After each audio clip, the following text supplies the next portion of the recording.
இந்த தீவிரவாதி பயலுக விஷயத்துல அண்ணன் அமெரிக்கா மாதிரி அசிங்கப்பட்டு நிக்கிற ஆட்கள் யாருமே கிடையாது. ஆனா புத்தியே வரமாட்டேங்குது. அப்படி ஒரு சம்பவத்த தான் இன்னைக்கு விரிவா பார்க்க போறோம்.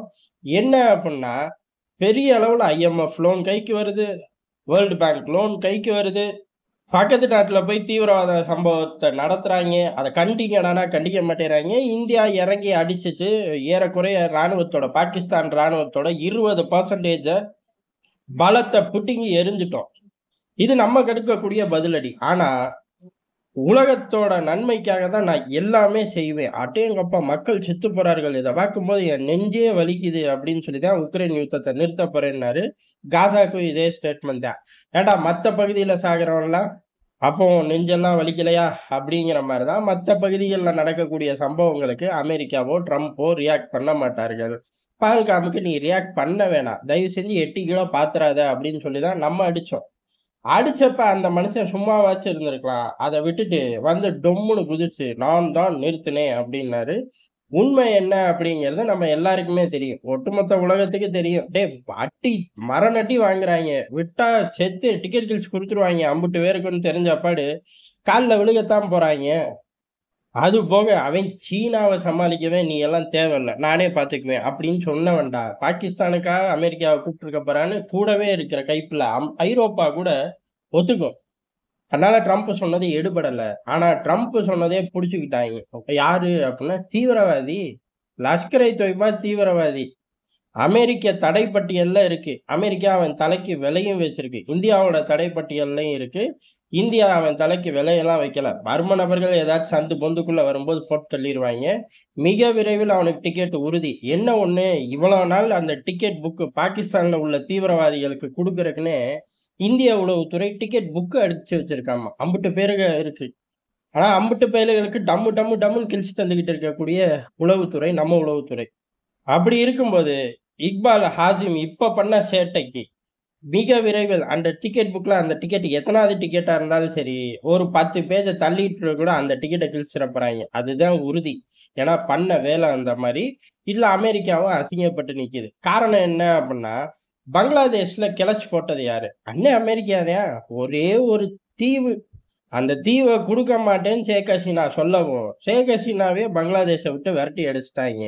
இப்ப அந்த தீவு பக்கம் பங்களாதேஷ் மக்கள்கள் யாருக்குமே அலவுட் இல்ல. அந்த தீவு யார் கண்ட்ரோல்ல இருக்குன்னே யாருக்கும் தெரியாது. அங்க என்ன மாரி ராணுவ கட்டமைப்பு வருதா? இல்ல ஏற்கனவே வந்துருச்சா? ஒண்ணுமே தெரியல. ஏறக்குறைய பங்களாதேஷ்குள்ளேயே ஒரு கன்னித்தீவு மாரி மாறிப்போச்சு. சரி இவ்வளவும் கிடைச்சு போச்சே! அப்படின்னு சொல்லி அமெரிக்கா பங்களாதேஷ விட்டுட்டு போகவும் தயாரா இல்ல. காரணம் இங்க ஒரு நிலையற்ற தன்மையோட இருக்கட்டுமே! இப்ப என்ன இந்தியா, சீனா இந்த மொத்த பிராந்தியத்துக்கும் ஒரு ரவுடி கூட்டத்த வளர்த்து விட்டு போவோம். அப்படின்னு எல்லா வேலையும் பார்த்தாய்ங்க. இப்படி எல்லா வேலையும் பார்த்துட்டு, அம்போன்னு விட்டு போயாச்சுல்ல. அதுக்கப்புறம் சீனா, பாகிஸ்தான் போன்ற நாடுகள் வந்து ஏறக்குறைய அவர்களுக்கு ஏதாச்சும் கிடைக்குமா ஆதாயம் அப்படின்னு ரவுண்ட் அடிச்சுக்கிட்டு இருக்காய்ங்க. யூனுஸ் அங்க போறான், வரான். யூனுஸ் மாரி ஒரு தக்கூரியும் கிடையாது. யூனுஸ் பின்னாடி உள்ள ஆட்கள் மாரி ஒரு தற்கூரி பயலுகளும் கிடையாது. காரணம் அவனுங்க கிட்ட இருந்து தான் சுதந்திரம் வாங்கிட்டு வந்தாய்ங்க. அந்த வாங்கும்போது நடந்த கலவரத்துக்கு எல்லையே கிடையாது. எப்படி பழசெல்லாம் மறக்குறாய்ங்க அப்படின்னு நமக்கு தெரியல. இன்ன வரையுமே நம்ம எவ்வளவுதான் அண்டர்ஸ்டாண்டிங்ல இருந்தாலும், எவ்வளவுதான் ஆட்கள் இங்க இருந்து அங்க போய் செல்வாக்கா மாறி அந்த கிழக்கிந்திய கம்பெனியே இந்தியர்கள் வாங்கிட்டார்கள். இருந்தாலும் இப்ப வரை நம்ம சகுனி பிரிட்டன் அப்படின்னு தான் சொல்லுவோம். ஆனா இவனுங்களுக்கு மட்டும் எப்படிதான் மாற்றம் வருதுன்னு தெரியல. சரி அவனுங்களோட இயல்பு, தலையெழுத்து அப்படின்னு விட்டறலாம். இப்படி பாகிஸ்தான், சீனா வந்ததுக்கப்புறம், அதே பங்களாதேஷ்குள்ள தீவிரவாதிகளும் வந்துட்டாய்ங்க. பாகிஸ்தான் எங்க போதோ அங்க தீவிரவாதி போயிருவான். இது இயல்பு தானே! 2 பேரும் அண்ணன் தம்பி தானே! என்ன இவன் ராணுவ உடையில உள்ள தீவிரவாதி, அவன் வேற ஏதோ உடையில உள்ள தீவிரவாதி. வேற ஒண்ணும் டிஃபரெண்ட் இல்ல. ஆசிம் முனிரே ஒரு தீவிரவாதி தானே! அப்படி இருக்கும்போது பங்களாதேஷ்ல இவனுங்க ஆப்பரேட் பண்ணுவாய்ங்கன்னு நமக்கு தெரியும். நம்மளும் உஷாரா தான் இருக்கோம். இது ஒரு பக்கம் இருக்கட்டும். ஆனா இப்ப ஆப்பரேட் பண்ண தீவிரவாதிகள் என்ன கிளைம் பண்றாய்ங்க அப்டின்னா, பங்களாதேஷ கிளச்சு போட்டதே நாங்க தான்ட்டாய்ங்க. இது அண்ணன் அமெரிக்காவுக்கு விடப்பட்ட நேரடி சவால். எவ்வளவு டாலர கொட்டுனானோ நமக்கு தெரியாது. ஏன் அப்டின்னா, அமெரிக்கா இந்த மாரி ஆப்பரேஷன்களுக்கு கொட்டக்கூடிய டாலர்களுக்கு கணக்கே கிடையாது. ஏன்டா என்னடா இவ்ளோ டாலராடா ஆகும் அப்படின்னு ஒரு கேள்வியும் அவனுங்களுக்குள்ள கேட்டுக்க மாட்டாய்ங்க. அந்த பர்ட்டிகுலர் ஆப்பரேஷன கண்டக்ட் பண்ணக்கூடிய ஆபீசர் என்ன தொகை கேட்கிறாரோ, அத அப்படியே ரிலீஸ் பண்ணி விட்டுருவாய்ங்க. ஏன்டா இவ்வளவு செலவாகுமா அப்படின்னு ஒரு வார்த்தை கேட்க மாட்டாங்க. என்னைக்குமே அவர்கள் ஒரு நாட்ட கிளச்சு போடணும்னா அமௌண்ட் எவ்வளவு வேணாலும் தயார் தான். அந்த அதிகாரியா பார்த்து தூக்கிட்டு போய்க்க வேண்டியது தான். அம்புட்டு கொட்டி பண்ணத இந்த பையன் கிளைம் பண்றானே அப்படின்னு சொல்லி அமெரிக்கா விட்டு போகுமா அப்படின்னு கேட்டா, அமெரிக்க ஏஜென்சிகள் விடாது. ஆனா அமெரிக்கா பர்சனலா இதனால ஹர்ட் ஆகுமா அப்படின்னு கேட்டா, முந்தைய வரலாறு ஆகாது. அவனுங்க பாட்டுக்கு போயிருவாய்ங்க. என்னமோ பைத்தியக்காரன் உளறிட்டு தொலைறான் அப்படின்னு. ஆனா ட்ரம்ப பொறுத்தவரையும் இத பர்சனலா எடுத்துக்குவாரு. அப்ப இவனுக்கு என்ன ஆகும் அப்படிங்கிறது தெரியல. ஏன்னா லஷ்கர் இ தொய்பா இயக்கம், பாகிஸ்தான் இதுகளுக்கெல்லாம் ட்ரம்ப் இத பர்சனலா எடுத்தாரு அப்படின்னா, நம்ம டிக்கெட்ட கிழிச்சு கையில குடுக்கும்போது, "இல்ல, இல்ல நானும் தருவேன்" அப்படிம்பாரு. "நீயும் தா ராசா" அப்படின்னு நம்ம விலகிக்க மாட்டோம். வெவ்வேறு ஆட்களுக்கு தா. மெயினா இந்த ஆசை முன்னிருக்கு தா அப்படின்னு சொல்லி அந்த பக்கம் திசை திருப்புறக்கு அதிக வாய்ப்பு இருக்கு. ஆனா, அந்த சொல்லக்கூடிய இடம் அப்படிங்கிறது ரொம்ப முக்கியம். இந்த IMFக்குலாம் வெட்கமே கிடையாது. வேர்ல்ட் பேங்க்குக்கு வெட்கமே கிடையாது. அமெரிக்காவுக்கும் வெட்கமே கிடையாதுங்கிறத நாள்தோறும் பாகிஸ்தான் விவகாரத்துல நிரூபிச்சுக்கிட்டு இருக்காங்க. காரணம் என்ன அப்புட்ன்னா, அணு ஆயுதத்த கண்டுபிடிச்சதோட வெற்றி தின கொண்டாட்டம். என்னமோ ஒரு கருமம் கிளைம் பண்ணிக்கட்டும். நமக்கு என்னன்னா, அந்த டைட்டில மட்டும் மாத்திட்டா போதும். அணு ஆயுதத்த திருடிட்டு வந்த வெற்றி தினம் அப்படின்னு சொல்ட்டா முடிஞ்சு போச்சு. ஏன்னா அவனுங்க கண்டுபிடிக்கல. கூமுட்ட ஐரோப்பா கிட்ட இருந்து திருடிட்டு வந்தாய்ங்க. அந்த திருடுறக்கும் இவனுக்கு ஒரு விஞ்ஞான டெக்னாலஜி இல்லாம எப்படிப்பா அந்த ஜோனுக்குள்ள முடியும்? ஒரு பெரிய அணு சம்பந்தப்பட்ட விஞ்ஞானியா இருந்தா தானே முடியும். சும்மா திருடிட்டான், திருடிட்டான்னு சொல்லிக்கிட்டு இருக்க அப்படின்னு கேட்டோம்னா, உண்மையிலேயே திருடினது காரணம் அயூப் கான் பெரிய விஞ்ஞான திறமைலாம் கிடையாது. டிரான்ஸ்லேட்டரா போன எருமை திருடிட்டு வந்துருச்சு. இதான் நடந்தது. இன்னும் நேரம் கிடைக்கும்போது விரிவா பார்ப்போம். இத 10வது அட்டியா சொல்றயா யோவ்! என்னா பண்றது? அயூப் கான பத்தி பேக்கலாம் நேரம் இல்லப்பா நம்மகிட்ட. அதனால அந்த திருடிட்டு வந்த நாள கொண்டாடுறாய்ங்க. அப்படி கொண்டாடும்போது, இந்த தீவிரவாதி யாரு? லஷ்கர் இ தொய்பாவோட இக்பால் அசீம். அதுக்கு அடுத்து பக்கத்திலே யாரு அப்புட்ன்னா, அமைச்சர். அதுக்கு பக்கத்திலே யாரு அப்புட்ன்னா, ஹஃபீஸ் சையதோட மயன். ஒட்டுமொத்த தீவிரவாத கும்பல். அஃபிஷியலா இப்ப உள்ள அதிகாரிகள். அவனும் தீவிரவாதி தான். இருந்தாலும் இப்ப அந்த நாட்ட பொறுத்தவரையும் அவர்கள் அமைச்சர்கள். ஆனா ஒரே மேடையில நின்னு பேசுறாய்ங்க. பேசுறதும் சர்ச்சையான விஷயம். காரணம் என்ன? பங்களாதேஷ கிளச்சு போட்டது நாங்க தான். இந்தியா ஏமாந்துருச்சு.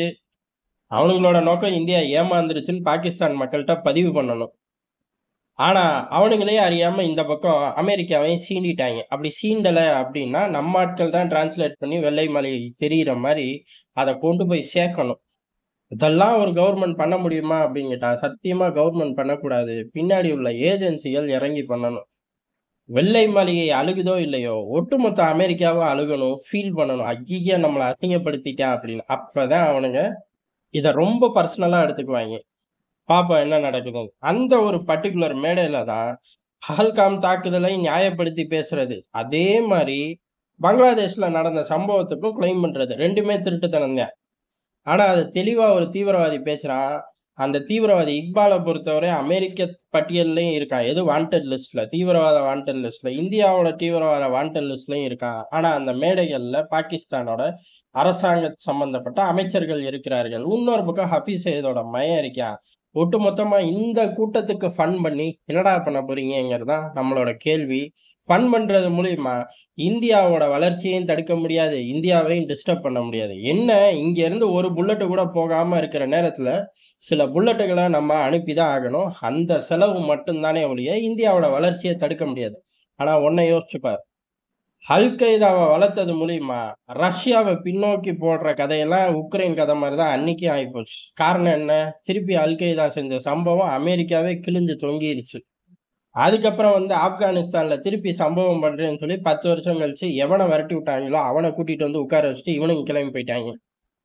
இத காட்டிலும் மோசமான அசிங்கத்த பாகிஸ்தான் விவகாரத்துல அமெரிக்கா பட்டே தீரும். இப்படியே விட்டுக்கிட்டு இருந்தா ட்ரம்ப் இல்ல, ட்ரம்ப்போட அப்பாவே ஆட்சி செஞ்சாலும் சரி, இந்த அசிங்கத்தெல்லாம் தீர்க்க முடியாது. தன்னைத்தானே அதிரடி மன்னர் அப்படின்னு சொல்லக்கூடிய ட்ரம்ப் உண்மையிலேயே அதிரடி மன்னர் தான். அதுலலாம் மாத்துக்கிறது கிடையாது. ஆனா, பாகிஸ்தான் விவகாரத்துல வழமையா அமெரிக்க அதிபர்கள் செஞ்ச தப்ப நானும் செய்வேன் அப்படின்னு சொல்லி இந்த ஆள் சுத்திக்கிட்டு இருக்கான். என்னைக்கு முட்டு சந்துல போய் நிக்க போறாரு அப்படிங்கிறது தெரியல நமக்கு.